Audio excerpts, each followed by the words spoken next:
Hi, how you doing? Today, I want to talk to you a little bit about the topic of failure and how important I think it is, in our society to embrace it and lean into it.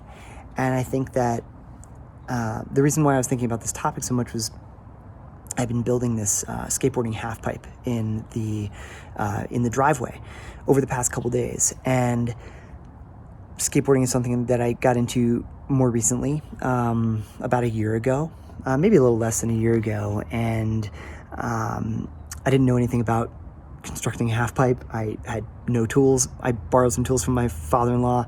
I've never done any construction project, and I just kind of followed the directions. And every time I look at this, halfpipe that I built, I keep thinking, like, skateboarding is something that teaches you probably one of the most valuable lessons in life that we don't really get to learn through school. And I think it's something that's really critical that we should be kind of learning in school, not necessarily skateboarding. Well, maybe skateboarding.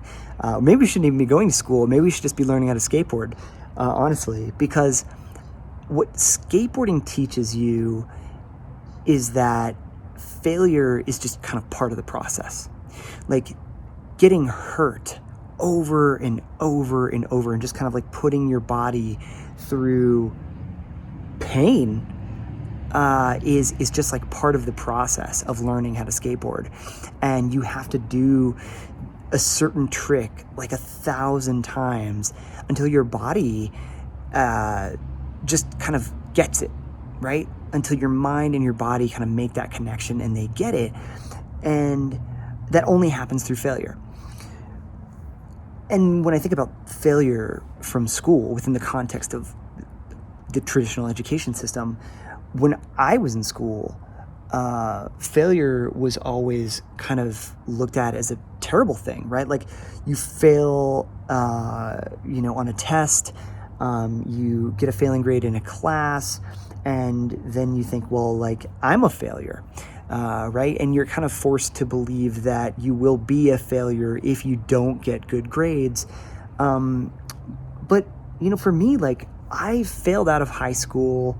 I really had this kind of like hatred towards school growing up for a lot of reasons. I got bullied when I was a little kid, always picked on as a little kid. And I was just like fearful and, fearful of going to school. So it's kind of like always like a negative environment for me. But that failure component was just like so ingrained into, to me and to all of my classmates and to young individuals now, who are in their 20s, kind of stepping out into the working world. They're so fearful of failing. I think, and when I was in my 20s too, like, I was super fearful of, kind of trying to start something new, right? Because as you kind of progress in your career a little bit, you don't want to really be seen as starting something new or like failing at something, because we kind of go through and people perceive us as like continuing our career path and getting better and honing our skills. And so, like, it's a really uncomfortable feeling to kind of start at the bottom, and be humble and start at the bottom with no ego involved. But, every time I look at this skateboard ramp in the backyard, it's just kind of like this very interesting symbolism that you have to embrace failure. And I feel like it's such an important lesson to think about what you need to do in life to actually be successful at something. That it's not about kind of cruising through something and not feeling the pain. Like, you will find the way through the failure. You will find the way through when you embrace the pain of something that you're doing. And, sometimes we see like, professional athletes, and we say, they're so talented. And I think it's really it's unfortunate that we tend to look at professional athletes with that lens of talent, as opposed to just a massive amount of failure and hard work to get to where they were. And the same thing applies to skateboarding. Like I watch these professional skateboarders on TV and I'm just like in awe by how incredible they are. And, like my son and I will go to the skate park and we'll watch people that are just like unbelievable.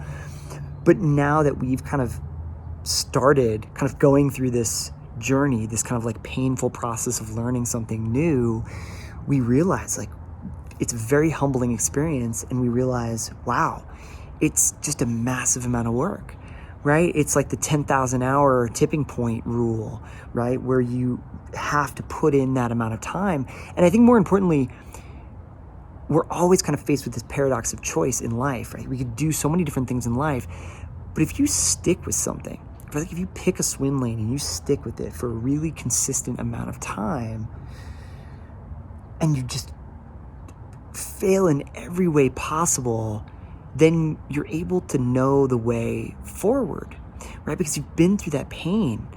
You know what not to do, and you know how to succeed. So anyway, it's kind of a roundabout way of saying to really embrace the failure, right? Like if you're going about your career, you're kind of starting your life, you're trying to make a pivot in your life into something that maybe you're passionate about, like don't,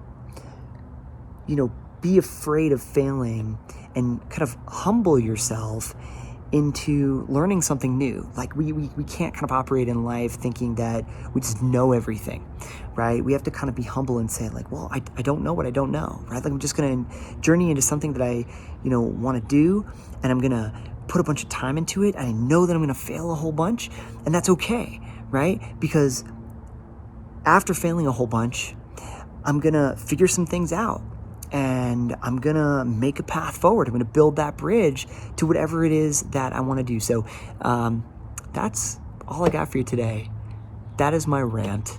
And I'm going to enjoy the rest of the evening sitting out here looking at the full moon. It's about 8 p.m. It's beautiful outside. All right. We'll talk to you soon.